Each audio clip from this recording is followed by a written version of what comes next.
question I'm going to ask you is very basic. So, how does the lack of access of safe water affect people in South Sudan and northern Uganda?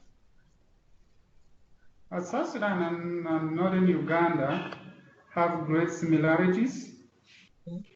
Both have scarce resources. Two, both have limited infrastructure development. And then three, both have affected by civil wars.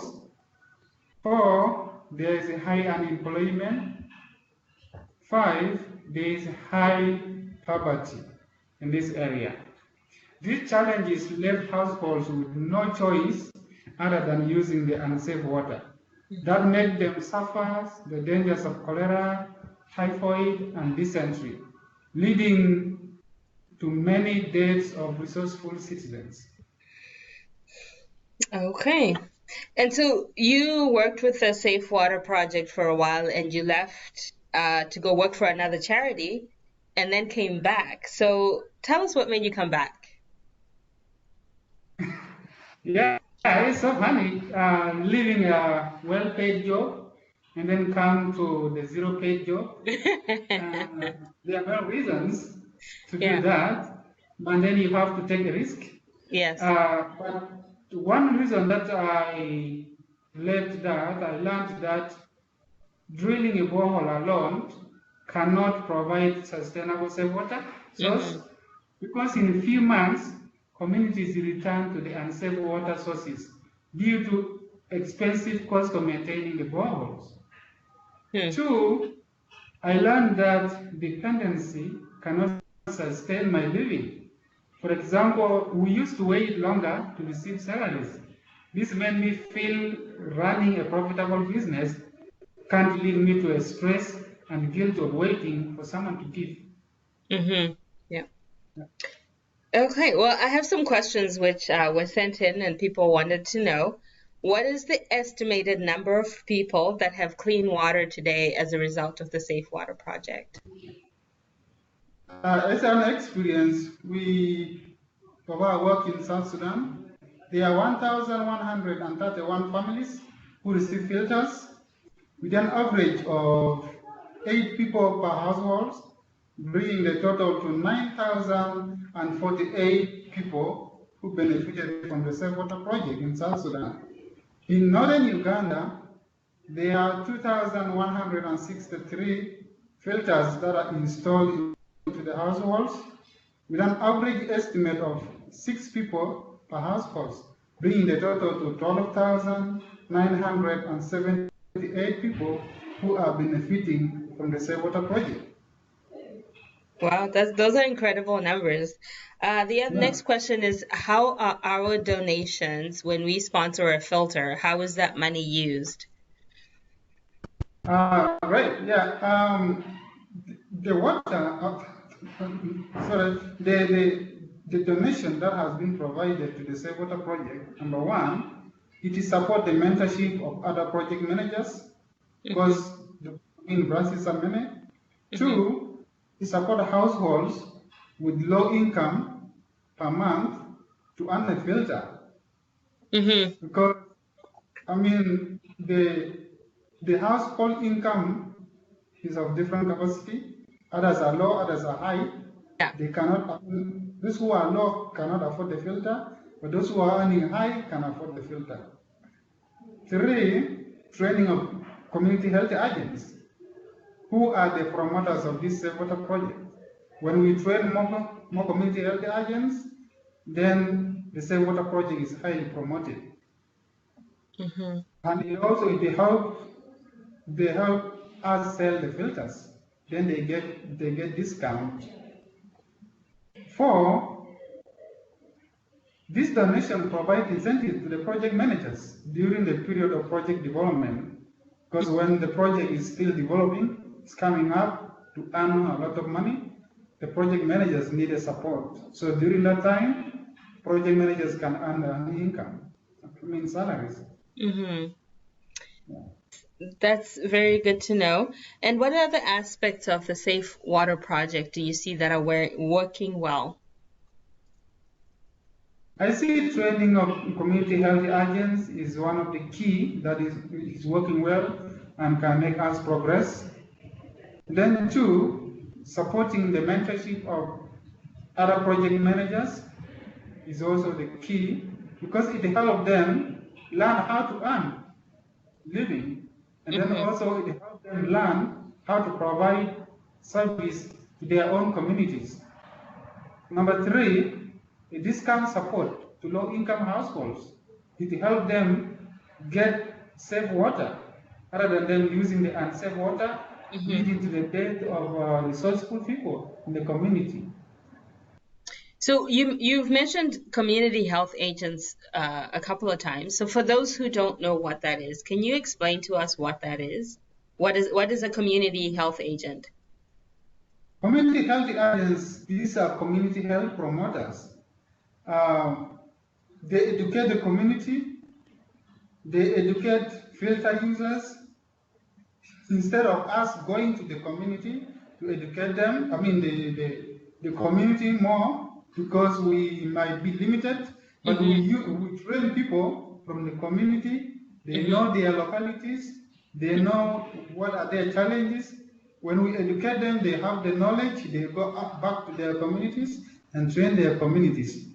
And then we use them to follow up with the filter users. When we install the filter, they help us in following up. Okay.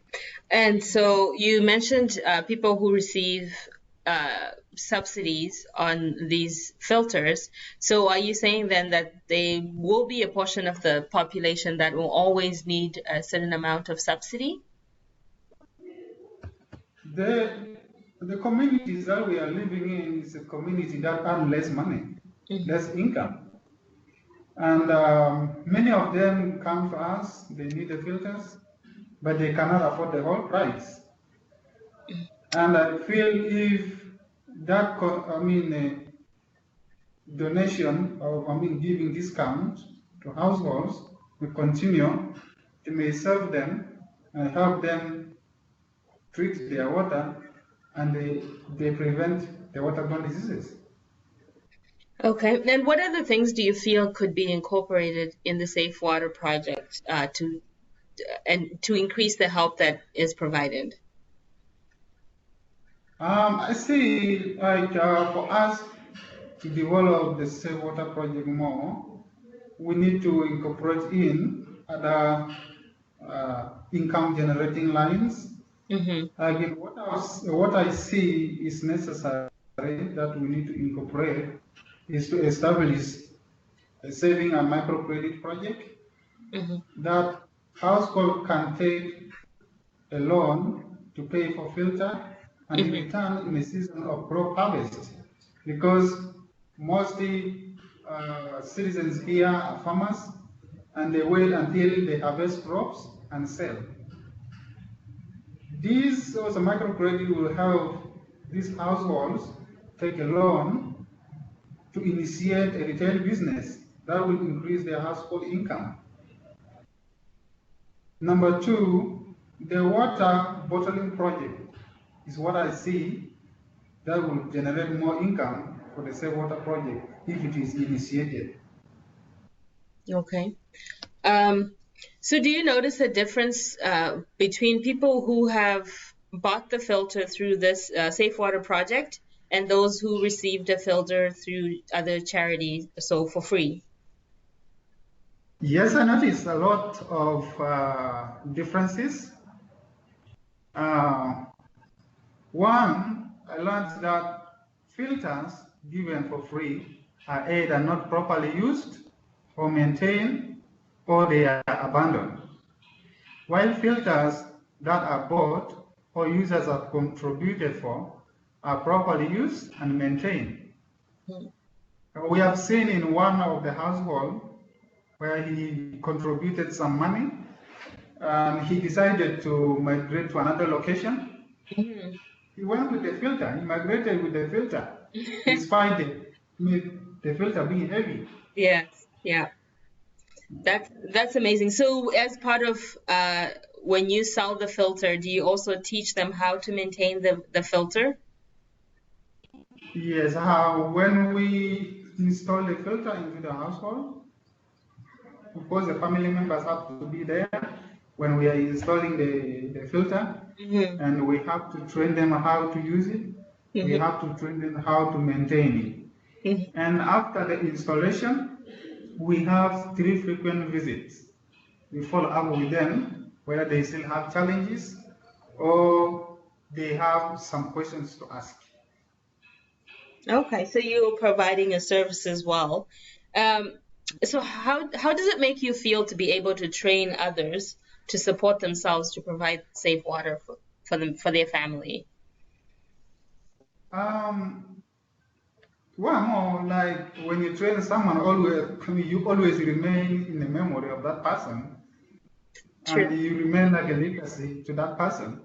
But then the major point will be like when you train someone, this individual feel proud because they no longer beg or wait from someone else to give because he has been shown the way of how Mm-hmm. he can earn a living. And then secondly, they may not feel like a junior citizens, or they cannot feel like useless citizens. Because when you always beg, when you always given, when you always Mm-hmm. receive, you seem like you're a useless person. Yeah.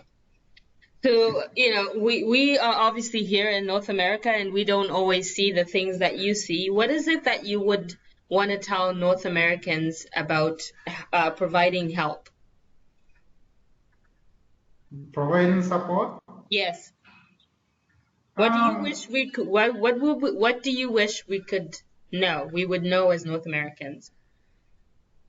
what I always feel is not right is continuing giving other than skilling. Mm, Like when continuous charity is never sustainable to people in need, but it's a short-term assistance. mm-hmm, And I wish if donors could offer skill development because when you train me to continuously find food for my home, I will never beg you for food again. I mm-hmm. will never be a slave to those who still give. So I will feel proud that I am a contributing citizen to the development of the community. That So is I very feel deep, like, and thank you for that insight. So, from last year's fundraiser, the funds was used to send you and another manager to the ABINET conference, which is Africa Biofilter Implementation Network. So how did you feel you benefited from attending this conference? um, the Abinet is a great forum because it provides a learning exchange. Um, People share ideas, organizations share ideas of how they are doing projects. Mm, But last year, we are able to learn new skills and incorporate into the several project development. mm, And other people also, other filter implementers were able to learn from us too and take to implement mhm. in their various organizations. Okay. So just in closing, is there anything else that you feel that we haven't covered that you would like to get an opportunity to say, since you have the floor right now, so you can say whatever you think we should know. I just wanted you people to know, you might you might be knowing, but just a reminder that we need our project managers at the process of developing the projects. We need a support, and if can be initiated continually to have that incentive to take us to a step where we have proper income to continuously sustain our projects. Uh, that's what I see is a major thing Hmm. because So when you say you need support, what kind of support do you need? Is this like financial support or? We need, one is a financial support, Mm-hmm. because when I say incentive for our family Yes. use, because there's a high turnover of staffs just because there's not much money for them to earn for their family to live. Mm-hmm. And to avoid the turnover, is if there's that financial support to the project managers, that Okay. will help us grow more. And then kind of a continuous technical support, like taking our staffs for more trainings, not only limited to the technical part, but kind of development, financial development, taking them for trainings or finance, taking them for trainings of logistics, that will help us grow more. Right. And I think you and I have spoken before, and I think part of the thing that you had mentioned too was just even mentorship in some of the things that you do, whether it's just running a business or all the aspects that are involved in running the project. Is that correct? Yeah, that's right. That's right. Okay, well, Matthew, I want to thank you so much for taking your time out. I know you guys are 7 hours ahead, so it's pretty late for you over there, but we appreciate you taking time out to interview with us and just give us a little more insight about the work that you're doing over there. Thank you so much also for your interview. We hope to produce a good results for us and maybe a great development for the Sevator projects.